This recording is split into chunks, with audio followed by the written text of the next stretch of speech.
Good afternoon. Hello once again. First, in the beginning, I would like to thank the organizers of this event and in particular Dr. Findrik for inviting me. And let's go back to history, although in this case, it's a very local history actually. It concerns the history of polemical theology, and although it could seem that it is a very particular case, the one that I'm going to propose to you, I also thought that since we are in Zagreb, in Croatia, maybe it is, if not the right time, at least the right place where to give this paper. So if we are gathered here today to commemorate the anniversary of the First Ecumenical Council, we will inevitably also think about the Nicene Creed, the divisions over the creed, and the attempts at reunification.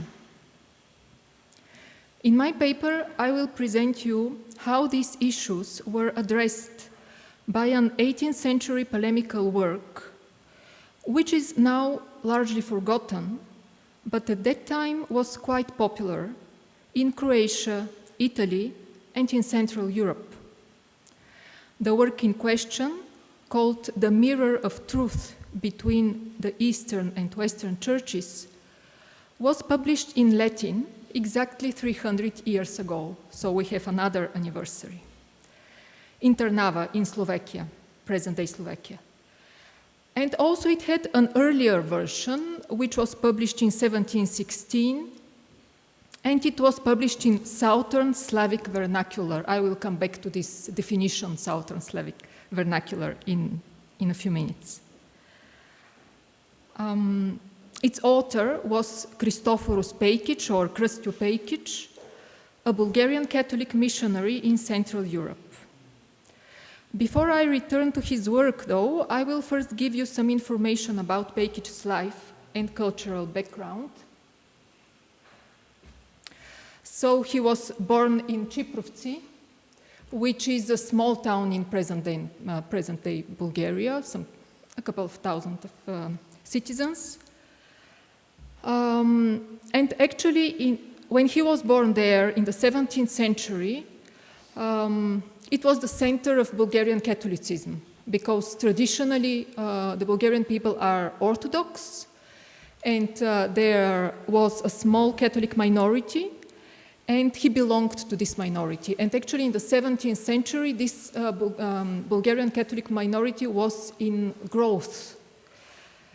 And actually this small town of Čiprovci was the center of Bulgarian Catholicism, and the Archbishop of Sofia held his seat there.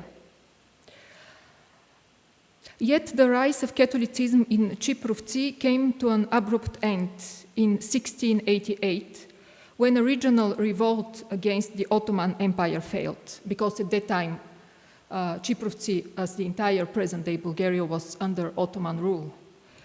So there was this revolt in 1688, which failed, resulting in the destruction of the town and the flight of over 2,000 fugitives, seeking protection in various places throughout Wallachia and Transylvania. And here you can see the remnants of the cathedral in Čiprovci, because really the town was destroyed, and this is what remains today. And in Bulgaria there are still Catholic communities, but they are not there anymore. Catholicism was eradicated from that region.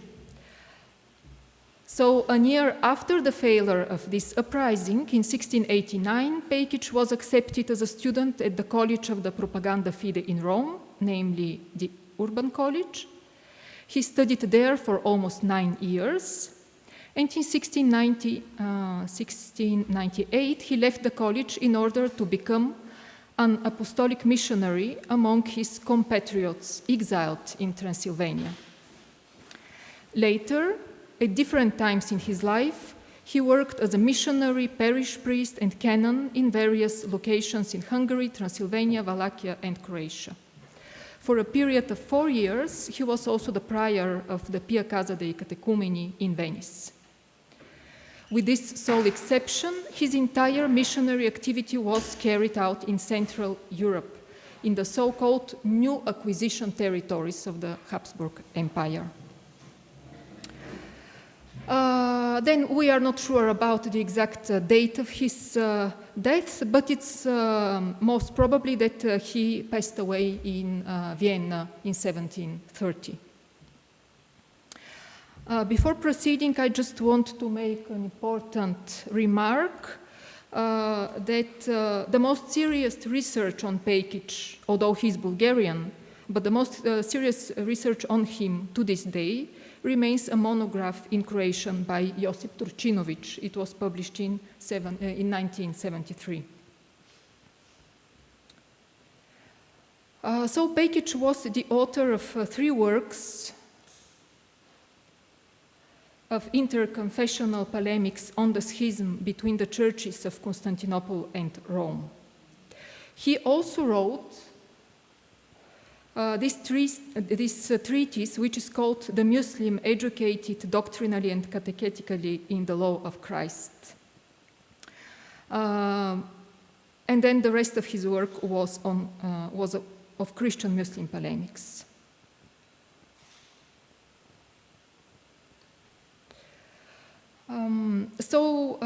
His first published work was, as you see, this one, Zrcalo istine. And then in 1725, he published a Latin version of Zrcalo istine, which was not just a translation in Latin, but also an enlarged version, corrected and enlarged version. So there is among linguists, there is a discussion concerning the language of his first work, this Zrcalo istine.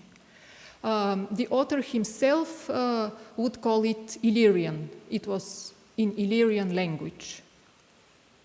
Here it is.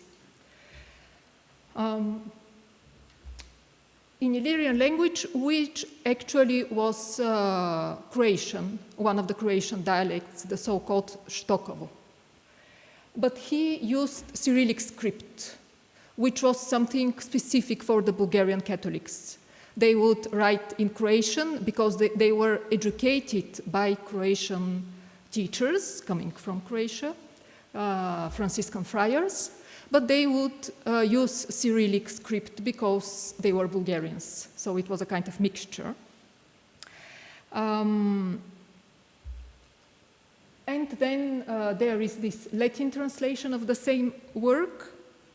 Both Zrcalo and Speculum deal with the question of the schism between the churches of Constantinople and Rome. And then Pejkić's last published work, The Concord between the Orthodox Eastern and Western Fathers, examined more closely only one aspect of the same question, namely the differences concerning the procession of the Holy Spirit. So let us now take a closer look at the Zrcalo istine. Where is it? So it is a short book of 10 chapters which narrates the history of the separation and alienation between the Eastern and Western churches. The so-called schism of Patriarch Photius in the 9th century is viewed in it as a key moment in the history of the split of the church. No less than 2 chapters of the work are devoted to this episode because it was the moment when the question of filioque, that is the Latin addition to the creed, was raised for the first time.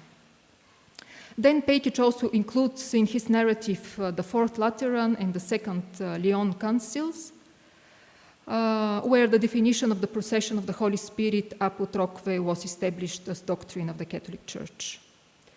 The penultimate chapter is dedicated to the Council of Ferrara, Florence, and reports on the proceedings and the outcome of the most decisive sessions.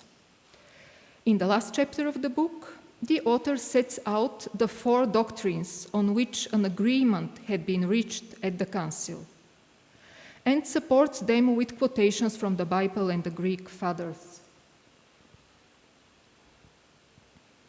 These 4 doctrines are the following: the procession of the Holy Spirit from both the Father and the Son, the universal primacy of the Pope, the existence of purgatory, and the use of unleavened bread for the Eucharist.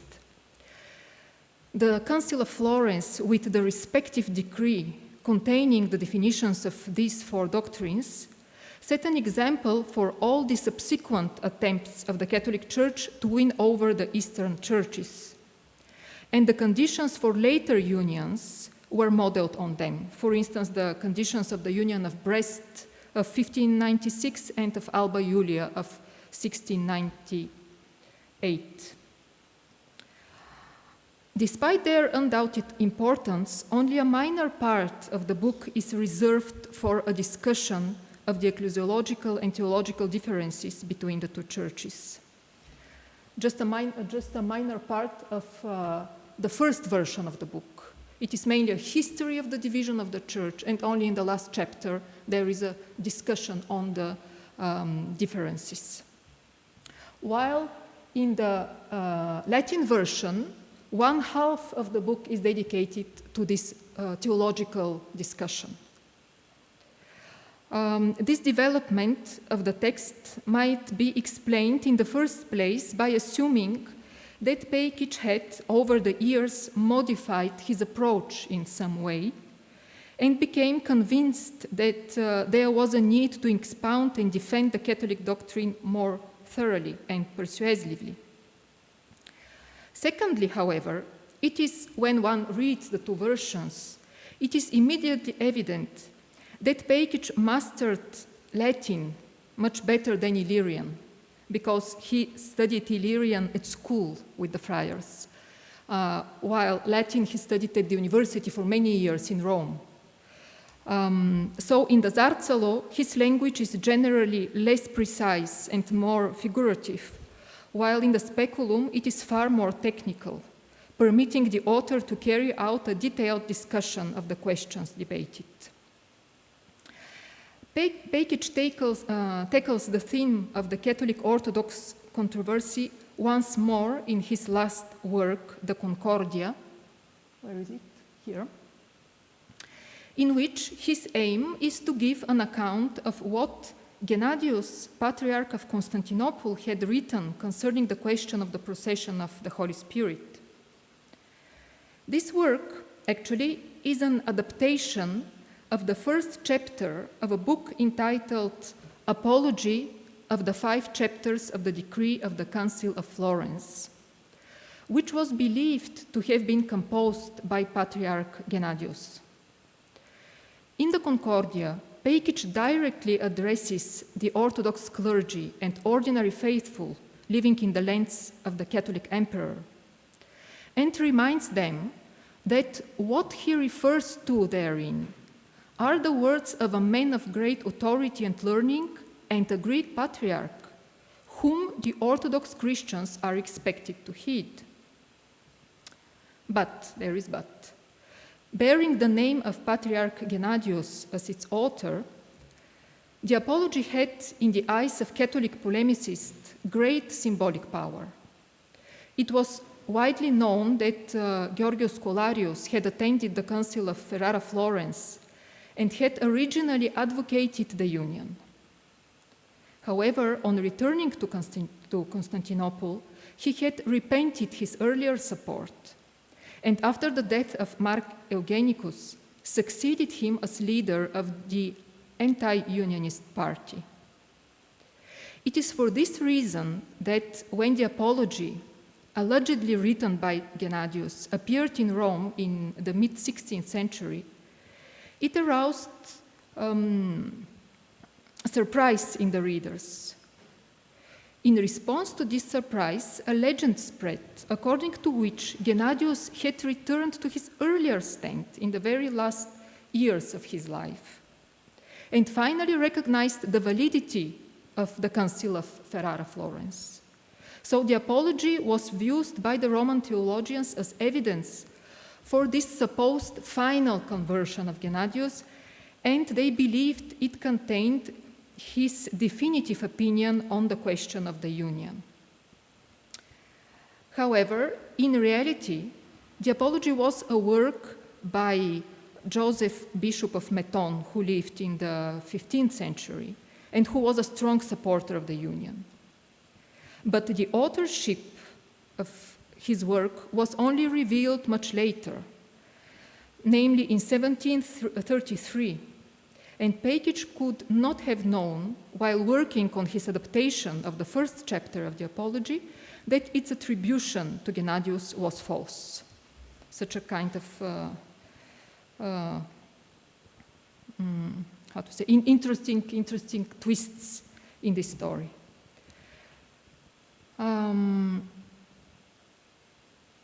So this is from the point of view, what I said until now was from the point of view of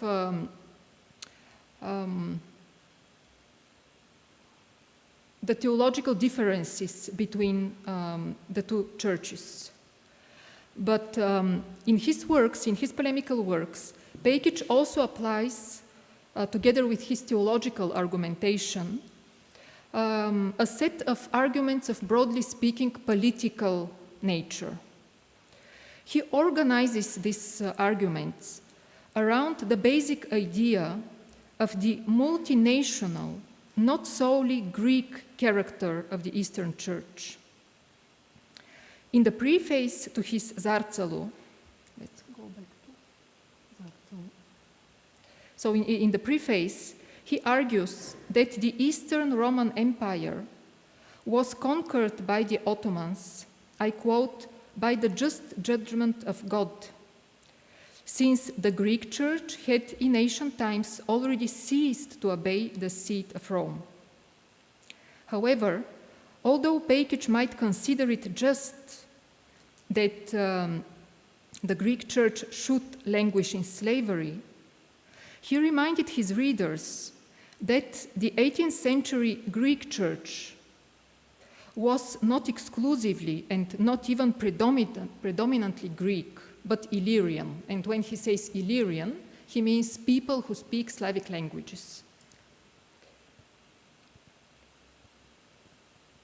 So he says that many Slavic-speaking nations, idiomate utentes Illiro, subscribe to the Greek Church.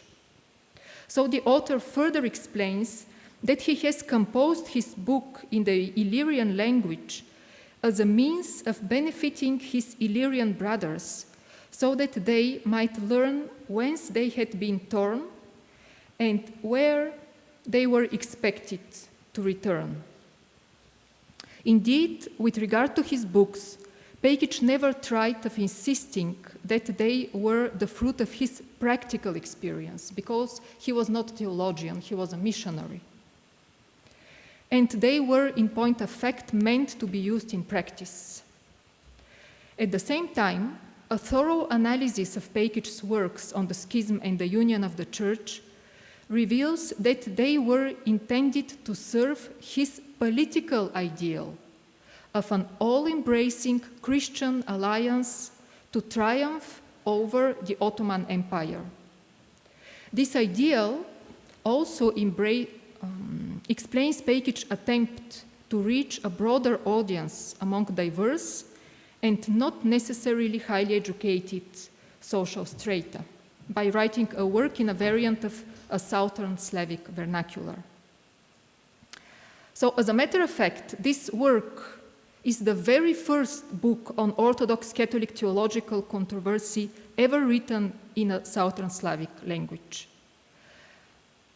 A technical apparatus for translating the Latin terms was lacking. There were no models to follow when writing on theological or abstract matters. Although Pejkić was not able to elaborate Illyrian counterparts for the whole range of technical terms, his attempt to create a theological and philosophical Illyrian terminology is still memorable. Just to share with you, this is a quotation from the dedication letter to the Zarcalu. And here is how he explains his attempt to his readers, and in particular to the cardinals of the Propaganda Fide. What makes me weep even more, most eminent fathers, is that with so many most learned and equally saintly men who have written an immense quantity, both in Greek and Latin, against the aforesaid separation of the Greeks, not one has written anything to this purpose, not even in the smallest book, in the Illyrian language and characters.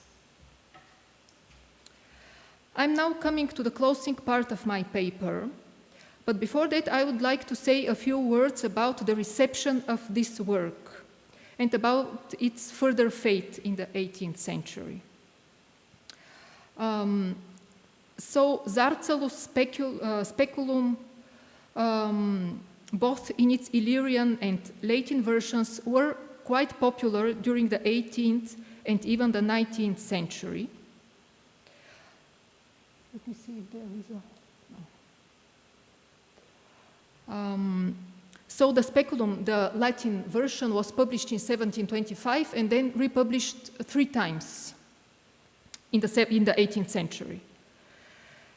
Whereas the extent of the Zarcalu's circulation probably went far beyond its author's expectations. In his 1973 study, Josip Turčinović, whom I quoted earlier, provided an account of his discoveries concerning the manuscript fortune of Pejkić's Zarcalu. He reports on 3 handwritten transcripts of the work,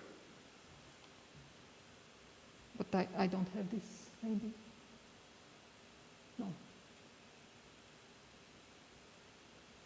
so I don't have a slide on this, but so there were 3 transcripts that are kept in different libraries here in Zagreb, in different archives, manuscript transcripts, and 2 of them are in Latin letters, and 1 of them is even in Glagolitic script.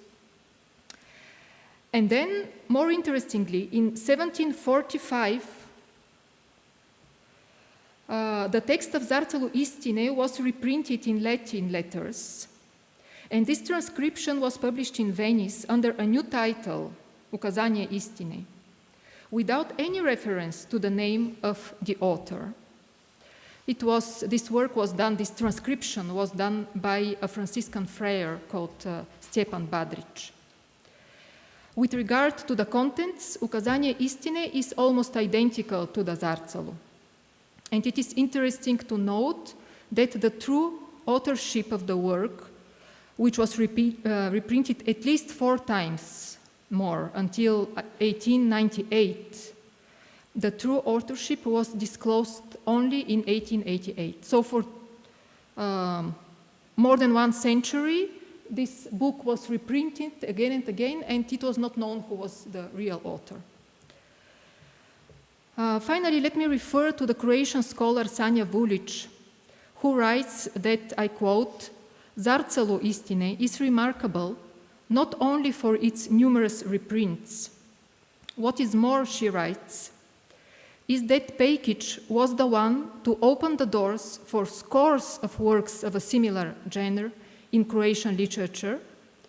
Indeed, the controversy with Orthodoxy represents the bulk of Croatian literary theological production, particularly in the 18th century. End of quote.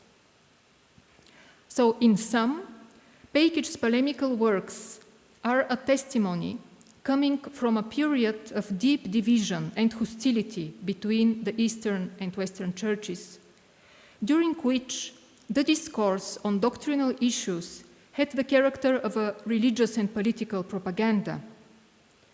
Yet, they may be enlightening for us today because they offer a, so to say, horizontal view of the division of the churches, not the view of an erudite theologian, but of a missionary in the field, whose attitude towards both the practice of faith and the dialogue, so to say, with the Orthodox hierarchy and people was a very pragmatic one. And thank you. for your attention.